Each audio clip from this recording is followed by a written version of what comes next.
સૌરાષ્ટ્રના માછીમારો અને દરિયાઈ જીવસૃષ્ટિના અસ્તિત્વ માટે જોખમરૂપ જેતપુર ડાઇંગ એન્ડ પ્રિન્ટિંગ ઉદ્યોગના કેમિકલયુક્ત પાણીના નિકાલ માટે deep C disposable pipeline project રદ કરવા અંગે આજરોજ જાફરાબાદ મામલતદારને આવેદનપત્ર આપવામાં આવ્યું હતું। સરકાર હંમેશા સાગર ખેડૂના હિતને અને તેના સર્વાંગી વિકાસને લઈ ચિંતિત રહ્યા છે અને તેનો ઉકેલ માટે હંમેશા સતત પ્રયત્નો કર્યા છે। વિષયમાં જણાવ્યા મુજબ ગુજરાત હાઈકોર્ટ અને નેશનલ ગ્રીન ટ્રિબ્યુનલને ફેક્ટરીઓ દ્વારા ભાદર નદી તથા અમદાવાદની સાબરમતી નદીમાં કેમિકલયુક્ત પાણી નાખવાનું બંધ કરવાનો આદેશ કર્યા પછી સરકારશ્રી દ્વારા ઔદ્યોગિક કંપનીઓને આ કેમિકલયુક્ત પાણી પ્રોપર ટ્રીટ કરી રીયુઝના આદેશ કરવાને બદલે આ કેમિકલ વેસ્ટ રાજ્યના સમુદ્રમાં નાખવા ડીપ સી ડિસ્પોઝેબલ પાઇપલાઇન પ્રોજેક્ટની પરવાનગી આપતા રાજ્યના માછીમાર પરિવારોની આજીવિકા સાથે સમગ્ર દરિયાઈ જીવસૃષ્ટિના અસ્તિત્વ પર મોટો પ્રશ્નાર્થ ઊભો થયો છે। જેતપુર ખાતે 2000 ઉપરાંત ડાઇંગ એન્ડ પ્રિન્ટિંગ ઉદ્યોગ ફેક્ટરીઓ આવેલ છે। આ તમામ ફેક્ટરીઓના કેમિકલ વેસ્ટ સમુદ્રમાં જતા સમગ્ર રાજ્યનો કાંઠા વિસ્તાર મત્સ્ય વિહોણો બની જશે તેમજ ખોરાકમાં ઉપયોગમાં લેવાતી માછલીઓ આ કેમિકલ વેસ્ટથી પ્રભાવિત થતા લાખો પરિવારો ભયંકર અસાધ્ય રોગોના પણ શિકાર બની શકે છે। આના વિરોધમાં તે જાફરાબાદના તમામ માછીમારોએ બાઇક રેલી સાથે વિશાળ સંખ્યામાં આવેદનપત્ર આપવામાં આવ્યું હતું। મારું નામ હમીરભાઈ કાંજીભાઈ સોલંકી, જાફરાબાદ કોળી સમાજ મોટી એસોસિએશન પ્રમુખ છું।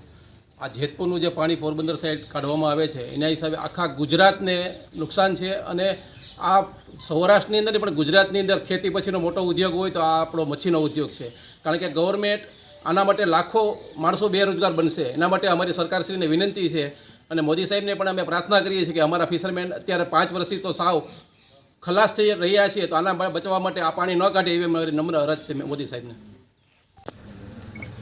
મારું નામ કનૈયાલાલ સોલંકી, પ્રમુખ શ્રી ખારવા સમાજ માછીમાર બોટ એસોસિએશન।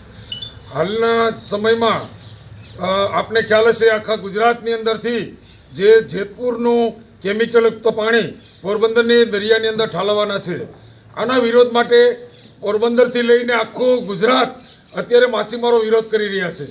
સરકારે આ જે નીતિથી આ જે પરમિશન આપી છે ખરેખર આ બહુ ખોટી વસ્તુ છે, કારણ કે ફક્ત પોરબંદરને નુકસાન નથી થવાનું, આ નુકસાની આખા ગુજરાતના દરિયા કિનારા, ગુજરાત, દીવ, દમણ, ગોવાના તમામ દરિયા કિનારાના માછીમારોને નુકસાન થવાની છે।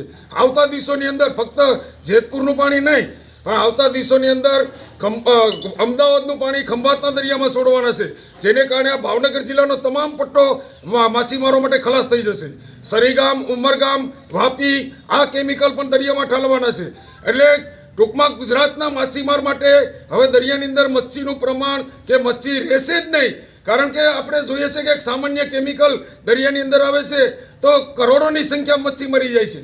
તો અમારો ખરેખર આ ગુજરાત આખાનો સૂર એવો છે માછીમારોનો કે કોઈ પણ સંજોગોમાં પોરબંદરની અંદર જેતપુરની જે લાઈન ઠલવવાની છે કેમિકલની, આ કામ બંધ રહેવું જોઈએ, નહીંતર આવતા દિવસોમાં અમે અમારા ધંધા રોજગાર બંધ રાખી, બોટો બંધ રાખીને પણ અમે સરકારની સામે ગંગણા માંડીને બેસવાના છે।